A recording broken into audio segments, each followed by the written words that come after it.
should be, as we all should be. How much time in the last year and a half have they given any thought to the situation in Sudan and Congo? And what are their suggestions in order to deal with a problem which, insofar as human rights or just existence is concerned, I would dare say takes a little bit of immediate precedence over a problem which has been on the international agenda for many, many years. The most egregious thing that my colleagues have committed is to deliberately, and that's why I look at it as propaganda. Again, this is almost the 25th anniversary of Orientalism, the textbook for anti-Israeli propaganda, anti-Western propaganda, by divorcing cause from effect. Just to be very, very direct and quick here, I'd like to ask Professor Tal, why did Mr. Sharon come to power when he did? I'd like to ask my very young colleague on my right, how exactly happened that Israel took over the territories that it took over in 1967? What exactly happened, with the exception of the fact that Israel, of course, is imperialist and capitalist and all the other ists? And I'd like to ask Professor Secada to give specific examples about his very, very undocumented charges of ethnic cleansing, and particularly what was exactly the great power that supported Israel in 1948, allowing it to establish a state, and why was there the war itself? Why did it erupt? What happened in November 1947 at the United Nations? I'd like Professor Secada to say a word or two on that. Rights of the Palestinians. If I were a Palestinian, I would have hated every single Jew in the world after 1948. The Nakba is absolutely a tragedy. There is no question about it. Mr. KOVALIO, may Yes. I, as chair, abuse my privilege and ask you, in the spirit of Carlos's lecture to us on debate and consensus, to withdraw the word propaganda and try to find one that is more amenable to our discussions. And to please go on, but try to limit yourself, since we do have a time limit imposed not by myself, but I'm afraid by I will certainly defer to you, Mr. Chairman. I would like to ask that you give me 2 or 3 more minutes. Is that all right? Please. Great. What about my request? No, I totally defer to you and will not use the word propaganda again during these next few words that I'm going to say. What happened in 1948? Israel was born, the Palestinian Nakba occurred, there's no question about that. That's where leadership comes in. 800,000 Jews were kicked out of Arab states. There's that exact period of time. They went, most of them, to what became Israel and to other countries as well. There is no Jewish refugee problem at all. There could have been no Palestinian refugee problem whatsoever as well had they been given citizenship right in most of the Arab states, with the exception of Jordan, where that actually happened. Look at India and Pakistan, Greece and Turkey, Germany and Poland, and many other examples which occurred exactly during the same period of time. They never were reduced to an endless, seemingly endless refugee problem. Why?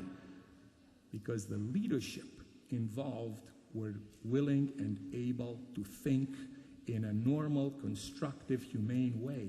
So it's not the Palestinian people who are to blame. It's the leadership of the Palestinian people who are to blame to this very day. That is the main problem. Professor JIMÉNEZ started with a statement which I consider completely racist. There's no single person from the East. When I went to study Japan and China, I didn't ask to become Chinese. I can't even if I wanted, or Japanese. I just respect tremendously the cultures that I've tried to learn, and never have looked down on anybody for not being of my complexion. I don't care where anybody here comes from.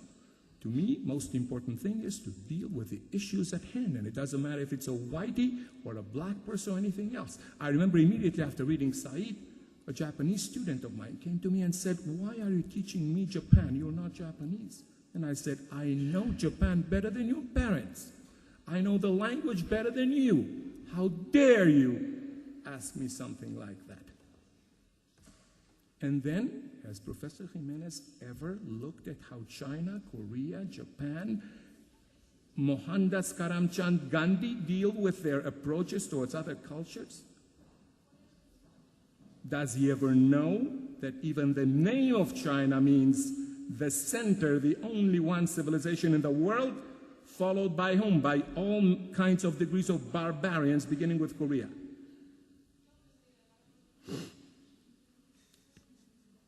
Look at India, look at Japan, look at Malaysia, look at Singapore, look at Hong Kong.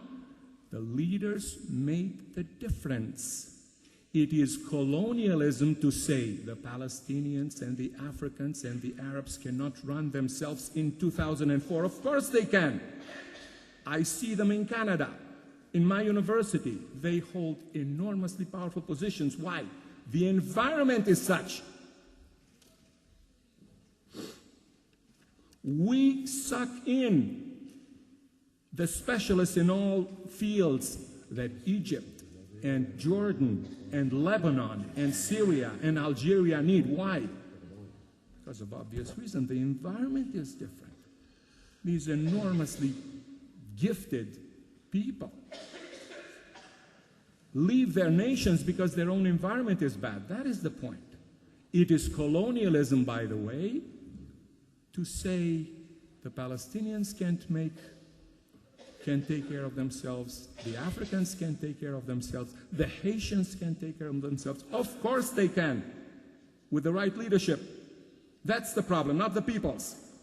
And we should stop using slogans like ethnic cleansing. It's not a slogan. Oh, for God's sakes. History. Give me facts, forget it. What's the title of the book that you were talking about? Santiago Jiménez. What is the title of the book you were talking about? I know what you're talking about. Santiago Jiménez pidió el Forget uso de about Benny Morris and Ilan Papé. Le doy la palabra, le paso la palabra al compañero aquí. Enseguida, si se calman, You have no moral conscience. pueden volver a discutir. Si nos da Bien, un yo minuto. soy consciente de que rompo de algún modo con la línea del coloquio tal como estaba siendo llevada, puesto que esto se está centralizando abiertamente, digamos, en la referencia palestino-israelí, y realmente la problemática es mucho más amplia, es mucho más global que todo eso. Y hay otros muchos problemas y otros muchos conflictos, algunos enormemente actuales y que porque en la mesa no los hemos tocado, pues parece que no tienen ningún tipo de valor. Afganistán, Irak, los problemas del mundo marroquí y todo lo que eso ha significado en relación con el 11 de marzo español, y muchas más cuestiones. Lo que sí me interesaría a mí ahora es dar un giro bastante grande y plantear un problema metodológico. Es evidente que nosotros unimos una doble condición o una triple condición de ciudadanos, en algunos casos militantes, y al mismo tiempo historiadores o investigadores acerca de lo social, si se quiere. Creo que desde nuestro punto de vista ciudadano, o como defensores de cualquier posición u opción, debemos de ir al límite en la percepción y en el planteamiento de nuestro deseo. Pero desde el punto de vista de nuestra capacidad como investigadores, debemos de fundamentarnos en aquello que se mueve dentro del ámbito de lo posible.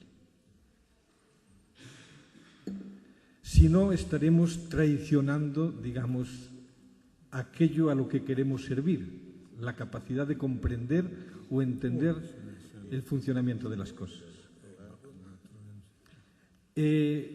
Yo trato, por lo menos personalmente, de diferenciarlo.